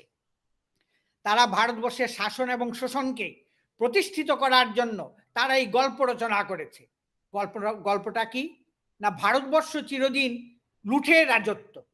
আর্যরা লুট করেছে, শক, হোন, পাঠান, মোগল একে একে লুট করেছে। আর আজ যদি ইংরেজ আমরা ভারতবর্ষ লুট করি, তবে আমাদের দোষটা কোথায়? মুলার সাহেবের এই বাধ্যবাধকতার পেছনে ছিল ইস্ট ইন্ডিয়া কোম্পানির মদত। আমরা মুলার সাহেবের পাণ্ডিত্যকে বিন্দু মাত্র খর্ব করিনি, কিন্তু তার পাণ্ডিত্য ছিল যেটাকে অরবিন্দের ভাষায় আভরণ নয়। মুলার সাহেবের পাণ্ডিত্য আভরণ নয়, অলংকার নয়, সেটা আবরণ। ইউরোপীয় পণ্ডিতদের বেদব্যাখ্যা প্রসঙ্গে শ্রী অরবিন্দের মূল্যায়ন যথার্থই তাৎপর্যবাহী। তিনি বলেন, ইউরোপীয় পণ্ডিতদের কর্মকাণ্ডীয় সিদ্ধান্ত, ইউরোপীয় পণ্ডিতগণ বেদের কর্মকাণ্ডীয় সিদ্ধান্তটি নিলেন, অন্য বিষয়ে তাকে দূরেই রাখলেন। শব্দের ব্যুৎপত্তিগত অর্থে স্বকীয় মতের অথবা আনুমানিক ভাবার্থের আরোপ করে তারা বেদমন্ত্রের এমন একটি রূপ দিলেন যা বহুস্থলে স্বৈরাচারী ও কল্পনা প্রসূত। শ্রী অরবিন্দ ইউরোপীয় পণ্ডিতদের আর্য অনুপ্রবেশ তত্ত্ব, দ্রাবিড় ও আর্যদের বিরোধ তত্ত্বেরও সমালোচনা করে তা প্রত্যাখ্যান করেছেন।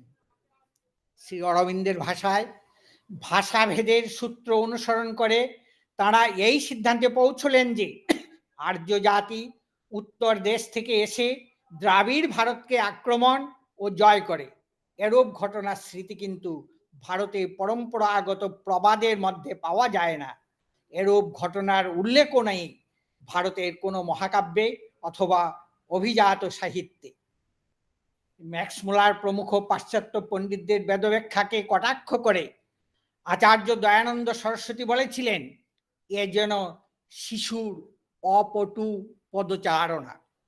ছোট্ট শিশু যেমন প্রথম হাঁটতে শিখে, বারবার হোঁচট খায়, আছাড় খায়, পাশ্চাত্য পণ্ডিতগণও বেদ ব্যাখ্যায় তাদের স্বয়ং প্রদত্ত অধিকার প্রয়োগ করতে গিয়ে তাদের এই দুর্গতি হয়েছে। অবাক বিস্ময়ে আরো বিস্মিত হয় যে যখন পাণিনি পূর্ববর্তী শব্দবিদ যাস্কাচার্য স্বয়ং বলেছেন যে তিনি বেদমন্ত্রের প্রযুক্ত 400-এর অধিক পদের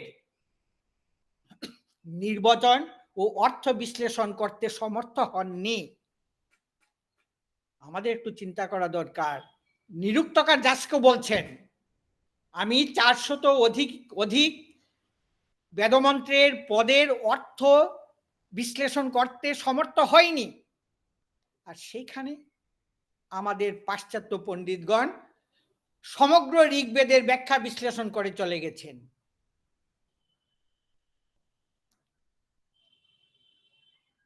এটা অবাক বিস্ময়ের কথা। বেদমন্ত্র আমরা প্রথমে 3 ভাগে ভাগ করেছিলাম। যাস্কাচার্য তার ত্রিবিধ ভাগেই তিনি করেছেন, কিন্তু যাস্কাচার্য বলেছেন, শ্রী অরবিন্দও বলেছেন, বেদের প্রকৃত অর্থ নিহিত রয়েছে পরা পশ্যন্তি মধ্যমা বাকাশ্রিত সেই মন্ত্রে, যে মন্ত্রের ব্যাখ্যার জন্য আমাদের স্থিতধী তত্ত্বদর্শী বেদমূর্তিদের জন্য আমাদের অপেক্ষা করতে হবে। আর এই প্রসঙ্গে বৈদিক ঋষি দীর্ঘতমার উপলব্ধ মন্ত্র স্মরণ করেই আমি আমার নির্দিষ্ট বক্তব্য এবং আমার প্রতি প্রদত্ত সময়সীমার প্রতি লক্ষ্য রেখে আমি সমাপ্তির পথে যাব। ঋষি দীর্ঘতমা বলছেন, চত্বারি বাক পরিমিতা পদানি তানি বিদুর ব্রাহ্মণা ইয়ে মনীষিণঃ গুহাত্রিণী নিহিতা ন্যাঙ্গয়ন্তি তুরিয়াঙ্গ বাচ মনুষ্যা বদন্তি। বৈখরি বা তুরীয় বাকে বেদমন্ত্রের অল্পাংশেরই কেবল ব্যাখ্যা হতে পারে। পড়া পশ্যন্তি মধ্যমা বাকাশ্রিত বেদমন্ত্রের ব্যাখ্যা আচার্য দয়ানন্দ সরস্বতী, শ্রী অরবিন্দ, সান্দীপনী আশ্রম এবং সত্যব্রত সামশ্রমীর মতো বিদগ্ধ পণ্ডিতদের ভাষ্য ব্যাখ্যাই তা উদ্ঘাটিত হতে পারে। আমি আমার বক্তব্যে এখন সমাপ্তি টানব।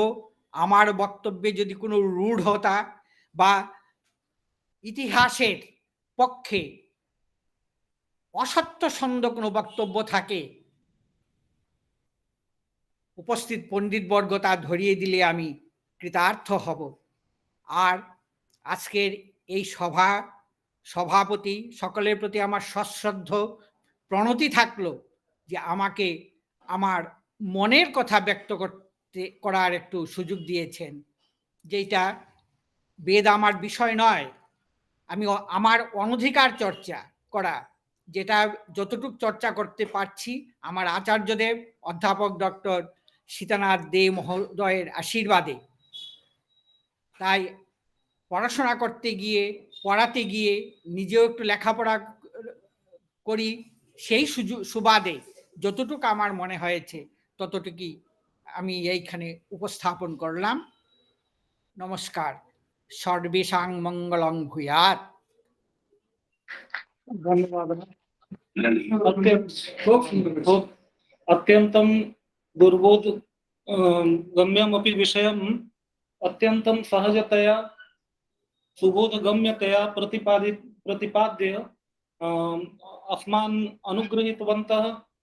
और এখানে পাশ্চাত্য বেদের ব্যাখ্যা আর অরবিন্দের শুধু সমন্বয় না করে প্রাচীন ব্যাখ্যায় অত্যন্ত সুন্দর ভাবে व्युत्पत्ति দিয়ে আমাদের সামনে স্পষ্ট রূপে রেখেছেন।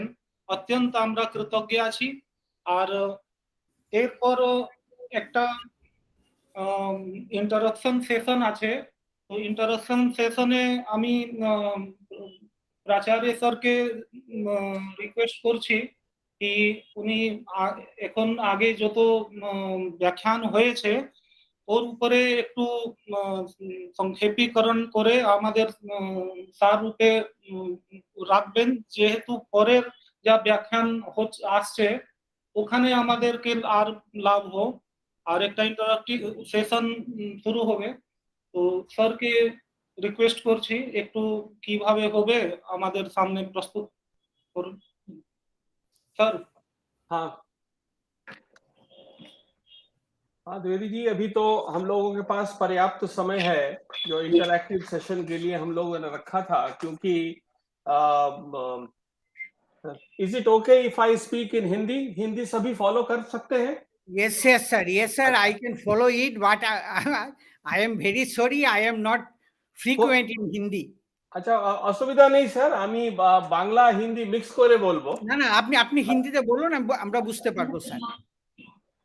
यहाँ सर जिस उद्देश्य से हम लोग एकत्रित हुए और हम लोग ने आवाहन किया सारे विद्वानों का, क्योंकि आज का जो परिवेश है, मैं एक दृष्टांत देना चाहता हूं सर कि अमेरिका में एक कमीशन फॉर एक्सीलेंस को बनाया गया था और उसको ये निर्धारित करना था कि आज के युग में सबसे खतरनाक ट्रेंड क्या है जिसको कि सभी को मिलकर एड्रेस करना पड़े। तो कमीशन फॉर एक्सीलेंस ये बना था 1983 में सर, लेकिन इसकी रिपोर्ट आते आते समय लगी। तो कमीशन फॉर एक्सीलेंस ने कहा कि सबसे खतरनाक तत्व संसार के लिए है कि लोग मीडियोकर हैं। मीडियोकर से मतलब उनका तात्पर्य था कि जो कहते हैं सर, जो कोटेशन एक सेइंग है कि little knowledge is dangerous thing, कि थोड़ा जानना बहुत खतरनाक होता है, अर्थ का अनर्थ हो जाता है। जैसे अगर हम, क्योंकि बात हम लोगों को समझना शब्दों के माध्यम से है सर। श्री औरोबिंदो ने जो लिखा, वाल्मीकि ने जो लिखा, या तुलसीदास ने जो लिखा, या जिसने भी जो लिखा, तो शब्दों की सर एक सीमा है। शब्द बुद्धि के परे नहीं जा पाते हैं, जबकि कई बातें होती हैं, खासकर जब हम श्री औरोबिंदो की बात करते हैं तो ये बातें अनुभूति की हैं सर, जो अनुभव की बातें हैं। अब अनुभव की बातों को शब्द देना, ये तो सर साधारण चीजों को हम शब्द नहीं दे पाते कि हमने जो खाया उसका स्वाद कैसा था, हमने जो दृश्य देखा था वो दृश्य कैसा था, इसको विथ द डिग्री ऑफ एग्जैक्टिट्यूड या विथ डिग्री ऑफ प्रेसिशन व्याख्या नहीं किया जा सकता। तो अब कोई ब्रह्म ज्ञानी अपने ज्ञान को शब्दों में व्यक्त करे और उन शब्दों को समझने में सर, अब शब्द की भी हालत देखिए। मैं एक उदाहरण दे रहा हूं सर कि ये इसलिए कि ये श्री औरोबिंदो को हम लोग समझने की कोशिश कैसे करें। जैसे सर एक तुलसीदास का मुझे स्मरण होता है, वो समय स्मरण होता है जबकि लक्ष्मण को बाण लग गया है, हनुमान संजीवनी लाने गए हैं और राम बिहवल हो रहे हैं। तो राम ने कहा कि सुत वित्त नारी धर्म परिवारा, आही जाही जग बारंबारा, अस विचार किए जाग होता था, मिलही न जग में सहोदर भ्राता। राम ने लक्ष्मण को सहोदर कहा। अब इसको अगर आज हम शब्दों से समझना चाहें सर, तो सहोदर की व्याख्या हम क्या करेंगे? हम व्याकरण की सूत्र को उठा लें, हम निरुक्त को उठा लें, किसी के भी माध्यम से अगर हम सहोदर को समझना चाहें तो हम इस निष्कर्ष पे पहुंचेंगे कि या तो तुलसीदास बेवकूफ थे, या उन्होंने गलत ढंग से शब्दों का चयन किया, या राम के मुख से वो शब्द निकले हैं। ये कैसे निकल सकते हैं? जो व्यक्ति को हम मर्यादा पुरुषोत्तम कहते हैं, भगवान राम कहते हैं, वो एक गलत शब्द कैसे निकाल सकता है? कहने का तात्पर्य है सर कि शब्दों का अर्थ बदलता रहा है विथ टाइम। ऐसे बहुत सारे उदाहरण मिलते हैं सर। तो अब शब्दों के माध्यम से श्री औरोबिंदो को समझना, और वो समझ के हम जिस निष्कर्ष पे पहुंच रहे हैं उनके इंटरनेशनलिज्म, अब सर इंटरनेशनलिज्म को समझने के लिए, वसुधैव कुटुंबकम को समझने के लिए ये बात दिमाग की है नहीं, ये एक आत्मा से दूसरे आत्मा का कनेक्शन के बारे में है, किसी बुद्धि से बुद्धि के कनेक्शन का नहीं है, किसी मन से मन के कनेक्शन का नहीं है, ये आत्मा से आत्मा के कनेक्शन की बात है सर, जो कि साइंस ऑफ स्पिरिचुअलिटी से ही डील हो सकता है। तो बिना साइंस ऑफ स्पिरिचुअलिटी को पढ़ाए, बिना उसका तरीका सिखाए, हम ये वसुधैव कुटुंबकम कहते रहें, यूनिवर्सल ब्रदरहुड कहते रहें, इसका क्या अर्थ निकलेगा सर, मैं तो समझ नहीं पाता हूं सर इसको। दूसरी बात सर, जैसे सर अब संस्कृत, सर से हमारी बात हो रही थी, प्रोफेसर आचार्य प्रोफेसर सितानाथ दे साहब से, हमारे चेयरमैन हैं, उनसे बात हो रही थी। मैं उनको सुनने को बहुत व्याकुल रहता था श्री औरोबिंदो पे, क्योंकि मैं उनको मानता हूं कि उन्होंने श्री औरोबिंदो के शब्दों को नहीं, उनके पूरे उसके सार को उन्होंने अपने चरित्र में आत्मसात किया है। इसीलिए मैं शब्दों को उतना महत्व न दे करके मैं उस सार की वो ज्ञान कहां तक प्रकट हो रहा है ये देखता हूं। उन्होंने मुझे बताया था सर कि डिवाइन मदर ने भी कहा था कि संस्कृत माध्यम होना चाहिए। अब सर देखिए, संस्कृत के साथ एक विचित्र लीला हो रही है। डाउन द एजेस आप आदिकाल से लीजिए सर, तो हम देख रहे हैं कि उसमें भाषा तत्व तो ठीक है सर, भाषा उसका जागृत अभी भी है, लेकिन उसमें जो विज्ञान है, जैसे जेएनयू में अभी जला दिया गया मनुस्मृति को, और उन लोग बच्चों ने कहा कि हमको नहीं मालूम कि उसमें क्या है, मगर वो बेकार है।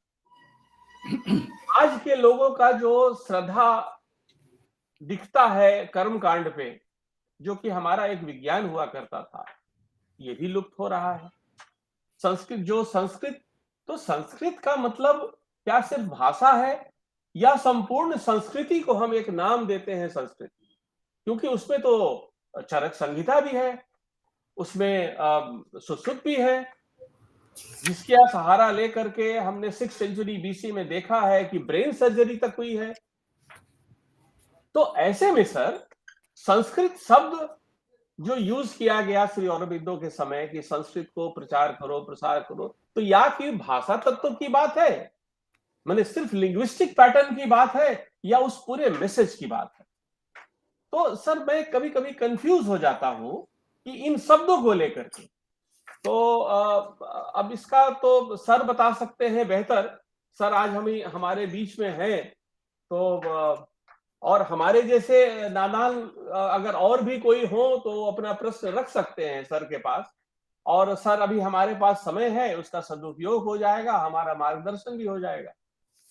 तो अगर और किसी को कोई पूछना हो, क्योंकि सर जहां तक पूरा एजुकेशन सिस्टम का बात है, अभी हमारे भट्टाचार्य साहब ने एजुकेशन सिस्टम पे बात किया। सर एजुकेशन शब्द जो है, ये इसको जरा समझ लेते हैं सर। आज ये आया ही क्यों, इसकी जरूरत क्या थी? कुछ लोग कहते हैं कि ये किसी भी सिविलाइजेशन के लिए ये सबसे महत्वपूर्ण अंग होता है, क्योंकि ज्ञान एक जनरेशन से दूसरे जनरेशन तक जाता है और हर सिविलाइजेशन अपने को रिन्यू करता है। अगर ये है तो ये इस एजुकेशन सिस्टम का उपयोग किस किस लेवल में होना चाहिए? आज क्लास हम सक्सेस को स्वीकार करना सीख गए, लेकिन फेलियर्स को तो स्वीकार करना नहीं सीखे सर। आज क्लास 8 का बच्चा रिजल्ट खराब होता है तो वो सुसाइड करता है। ये दोष हम किसको दें? अगर एजुकेशन सिस्टम को नहीं दें तो किसको दें? आज जिस तरह से शब्दों को तोड़ मरोड़ के, चाहे वो राजनीति की अवस्था हो, चाहे वो धर्म की अवस्था हो, जिस अवस्था में मानव आज पहुंच गया है, ये अल्टीमेटली दोष तो सर उसी शिक्षा जगत का है।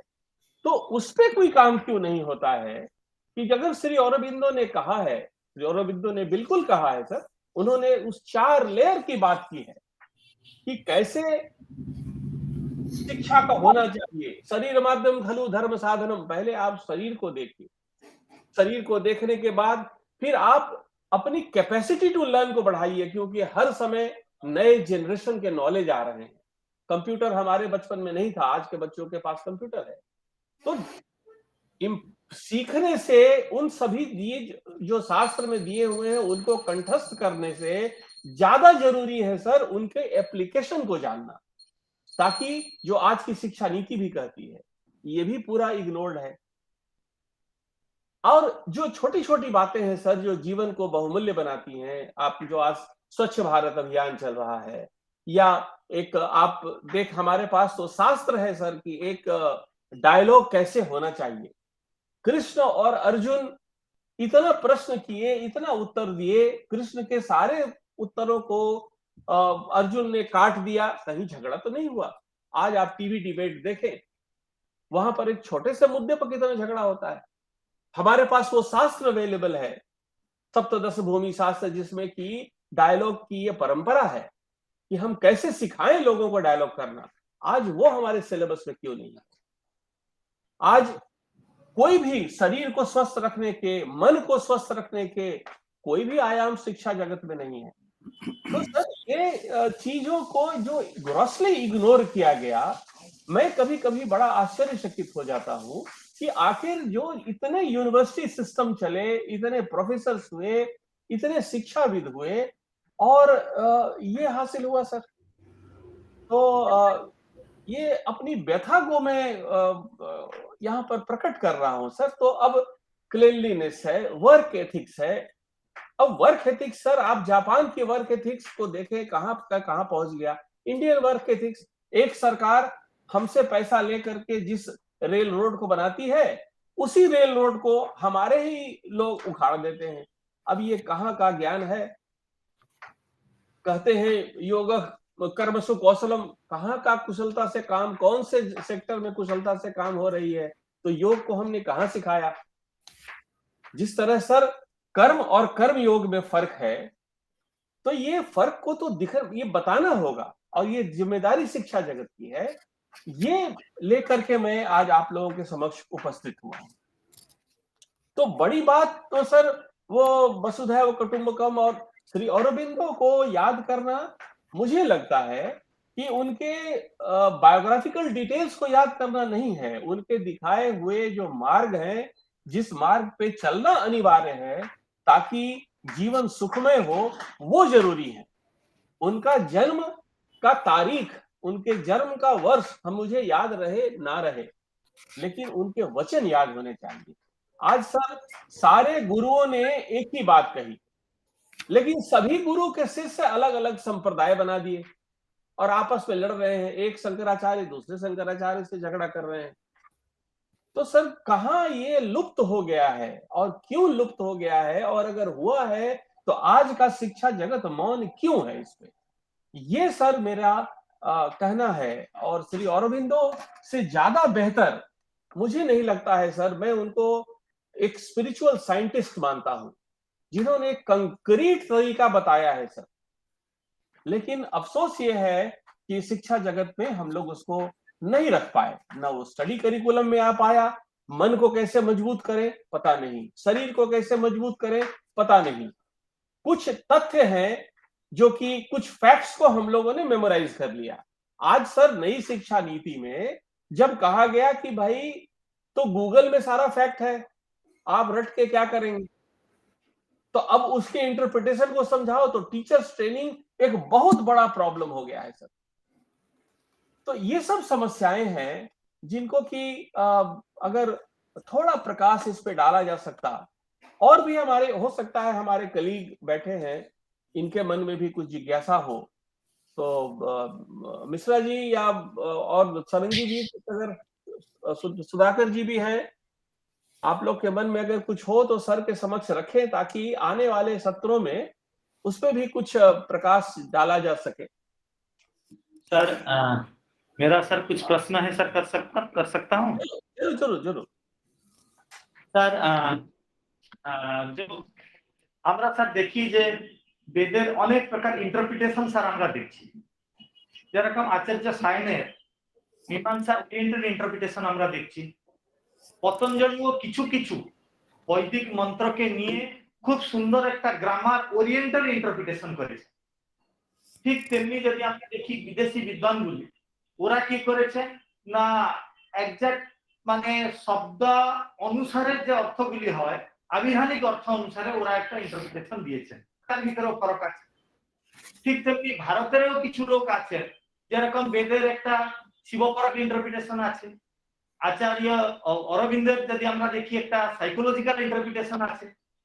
তো সত্যি যে শ্রুতির্বিভিন্না সুতয়শ্চ ভিন্না নৈতো ঋষির্যস্য বচঃ প্রমাণম ধর্মস্য তত্ত্বম নিহিতম গুহায়াম महाजनुजेन घटस्थ पंथा।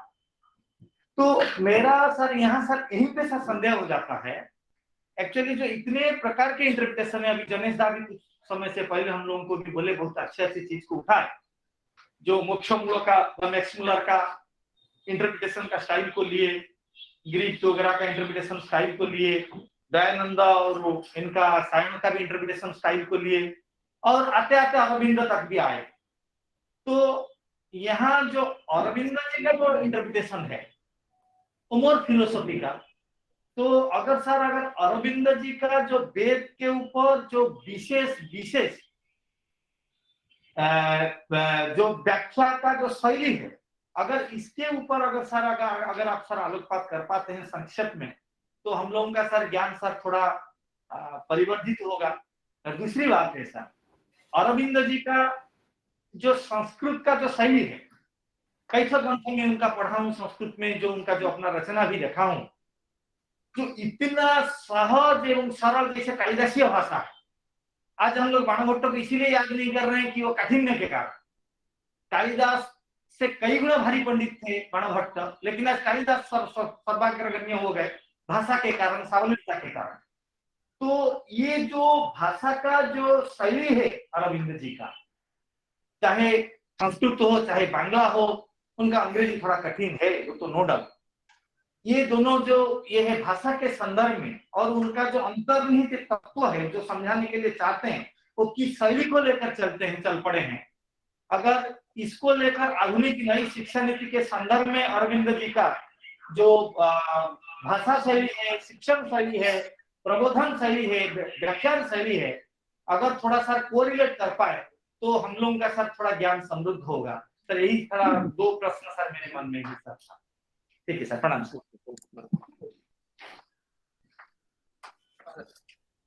सर का लिंक है ना? सर है सर है, उनका म्यूट है अच्छा, अभी, वो वीडियो कैमरा ऑन नहीं है उनका। अच्छा। तो हम लोगों क्या तो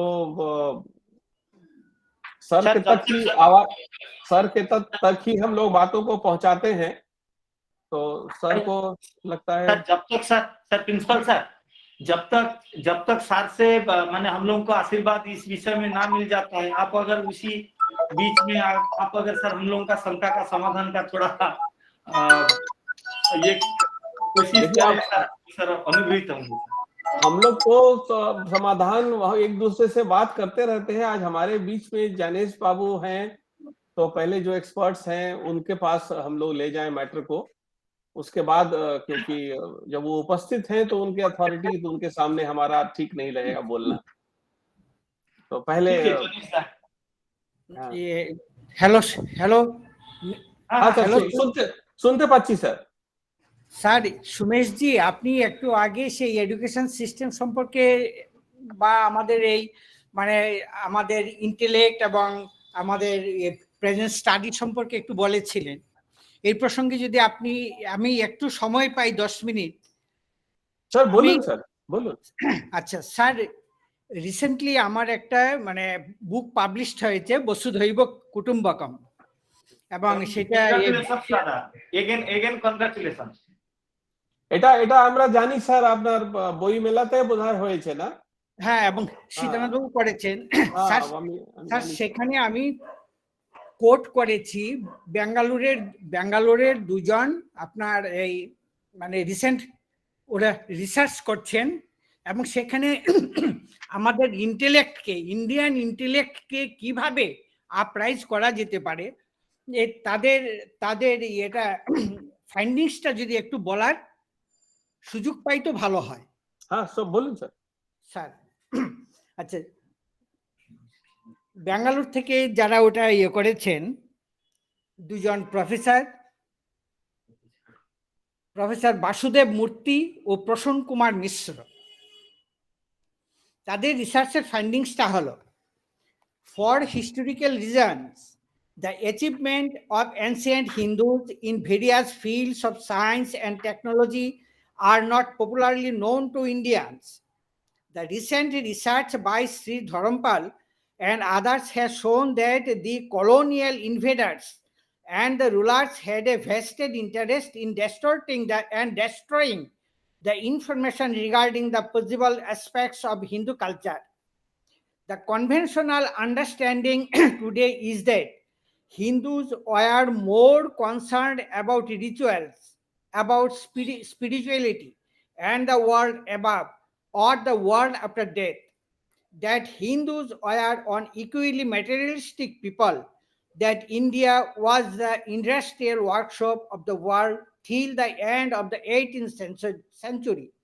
That Hindus had taken up basic questions of the principles of the astronomy, fundamentals, particles, origins of universe, applied psychiatry, and so on, and not well documented and not popularly known.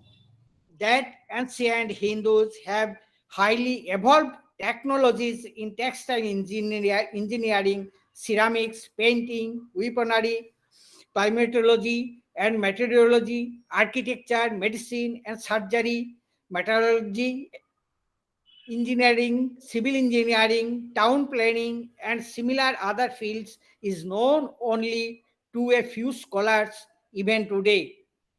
There are about 44 known ancient and medieval Sanskrit texts on a technical subject such as chemistry alone.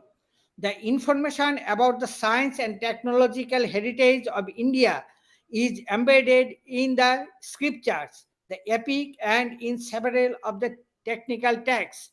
The information needs to be taken out of these and presented. Facts like Hindus had the knowledge of the sun, of the center of the solar system, about the geography of the earth. Sir অনেক বড়, আমি এই জন্য আর ডিটেলসে যাচ্ছি না।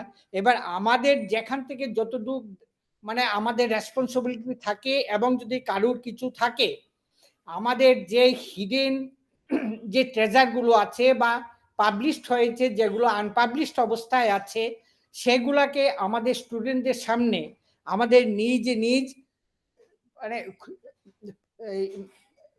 Possibility অনুসারে এগুলো প্রেজেন্ট করাই হবে। স্যার আজকের দিনে আমাদের স্টুডেন্টদেরকে আমাদের দেশের সম্পর্কে অবহিত করার প্রকৃষ্ট উপায়।